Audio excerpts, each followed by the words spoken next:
for the credibility, can lead higher interest rate, and higher interest rate will complicate the fiscal consolidation. So I would like to hear your comments. The third, I am very happy that we are tackling the issue of corporate taxation, and I am privileged to work on that issue. And I am very happy that we can rely on OECD, because none except of you has such a deep knowledge of the subject.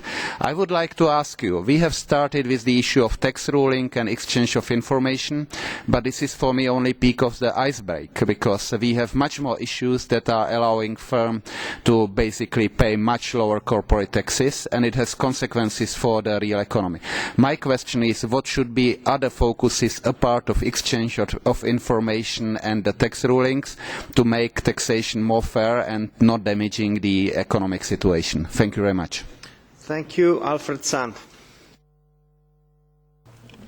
Thank you, Mr. President. Mr. Secretary General, much political activity is now going on to see how to reduce the possibilities for multinational companies to avoid or evade paying their tax dues by registering in specific countries and securing very attractive tax arrangements there. Countries in the EU and elsewhere have specialised in the provision of financial services, which, in the absence of other endowments, have become leading sectors in their economies. Within this Parliament, as you have been able to notice this morning, emphasis is being placed on the fight against tax evasion and avoidance and aggressive tax planning, and on so-called fair tax competition, tax convergence and harmonisation. These matters can hardly be divorced from considerations related to the legitimate provision of financial services. Also, one wonders whether unilateral measures can be effective in the absence of harmonised best practice regulations on a global basis. Your organisation has been a leader in designing global benchmarks of good practice by which to regulate financial services, while acknowledging their economic significance. Could you please clarify the state of play, as seen from your end, strategically, regarding the development of a transparent global regulatory system that takes full account of the interests of those countries which provide financial services and of those wishing to combat undue loss of tax revenues? What further strategic steps should be contemplated in this area to bring these two interests into synchronicity? Thank you. We take a third question, Danuta Hübner. Thank you, Chair. Good to see you, Secretary General. I would like to ask you one thing. There is this investment boost of which you talked. If it will finally come, it will mean that investment decisions will be made in the environment shaped for years by exceptionally loose monetary policy. And the legacy of this loose monetary policy brings, of course, the risk of misallocation of resources. My question is whether you see this risk and whether you think we are prepared to cope with this risk. And if you have time, could you comment on TTIP? Are you seeing TTIP as a growth potential for Europe as well? Thank you. Yes, I'm seeing TTIP as growth potential. These are the two largest trading blocs, the two largest economic blocs. And we cannot do a worldwide Doha round, but then we do second best, which is we get the big blocks together, and it's like a Lego. The idea is to make sure that you have plugs, that then the pieces can go together eventually, but otherwise we would be paralyzed. So this is a very good initiative. We strongly support it. The environment of loose money. Well, you can't have it both ways. Loose money means low interest rates. Low interest rates are conducive to the recovery and to growth. If you are worried about loose money, then that means you want interest rates to go higher, then you don't have the mortgages, then you don't have the investment, then you don't have the consumption. So right now is a time for loose money.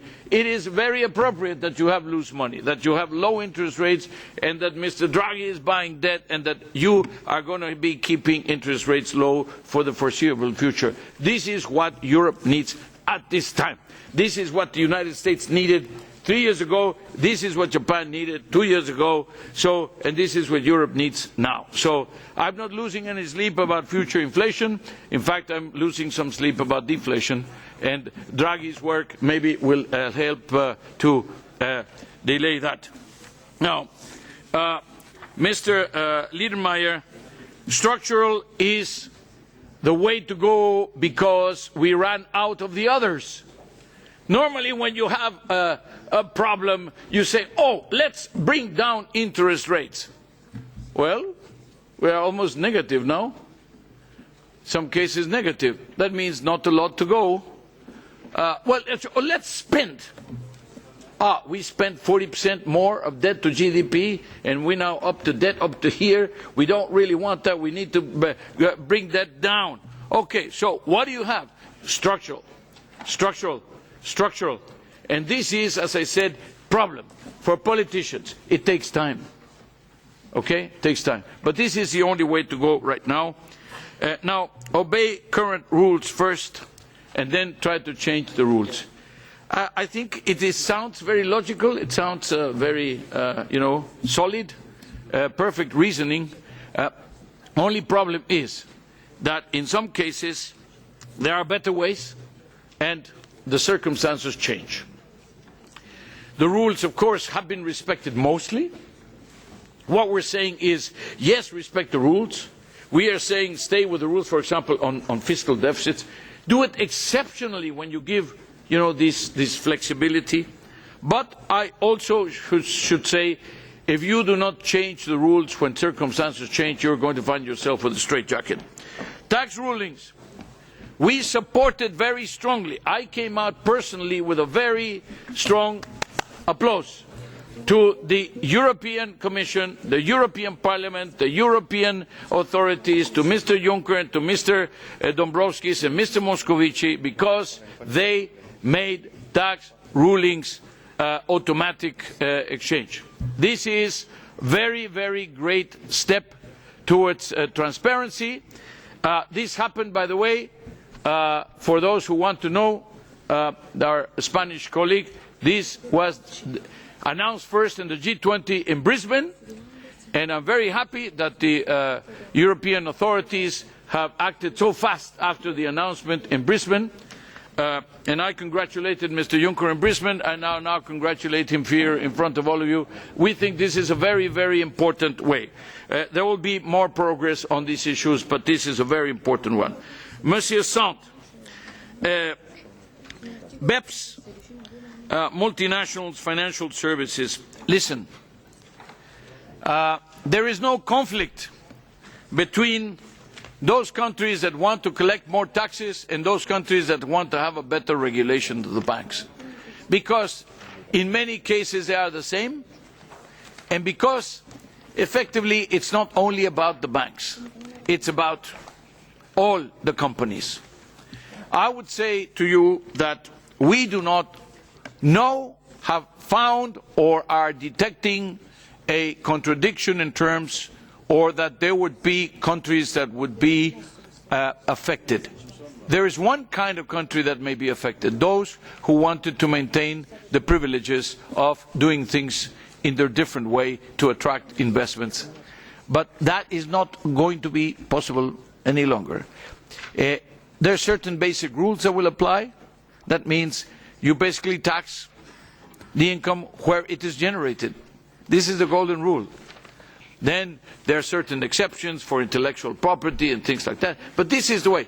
Arm's length, all these rules. But basically, it is going to be applied everywhere. Because you also have the smallest countries in the world, which is where you have more companies registered.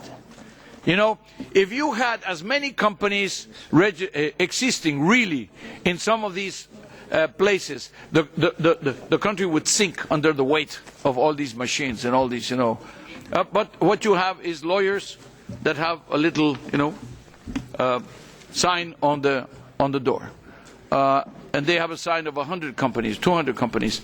So base erosion and profit shifting is a real reality, is very, very damaging, and this is why we are fighting against it. But it is not going to affect those countries that are financial hubs. It's going to benefit them. Last round, Tibor Zani. Thank you very much. At this stage of the discussion, I would like just to mention two aspects of our current deliberations. First of all, I would need to stress that you, Secretary General, and many others have advocated for a continuous work in the areas of structural reforms. At this stage, I would like to warn everybody that having all the figures of the European social situation, I think that more and more we need to analyze the social consequences of those structural reforms. Sometimes we are talking about, for instance, social dumping, but on the other hand, I do feel that some European governments are organising social dumping at the same time. The second, I welcome really the base erosion and profit shifting action plan of the OECD. I believe that you've been an early bird in the sense, but in the overall sense, I do have the fear that many of us, including the European Union, we've been a bit late in tackling this issue. I agree with you that there's nowhere to hide, but a part of collecting taxes, I think that the magic word here in the European Parliament is now tax justice, and this is something what we have to elaborate a little bit more. Thank you very much, sir. Thank you, Georgios Kritsos. Ευχαριστώ κύριε Πρόεδρε. Νομίζω ότι ο κύριος Γκουρία κάνει... Thank you, Chairman. I think Mr. Gurria has some very interesting analysis available. And since he's very good at economic analysis, he's thinking in the medium and long term, whereas we, who deal with politics, we tend to think in the short term. And he explains to us what will happen in Italy in 10 years. He has done the same analysis for my country in Greece. But in Greece, at the moment, we are going through an enormous crisis, and we've seen that the government over the last 5 years changes each year, year and a half under the pressure of events. So what happens in 10 years' time is rather a philosophical issue for us and not a political issue, because the governments don't have the time available to them for that sort of thinking. Can he help us to give a sort of hierarchy to the structural changes, so that we can start with the structural changes which would encourage the governments and give them a certain political margin to maneuver in, and also help to lead the country to change, to making the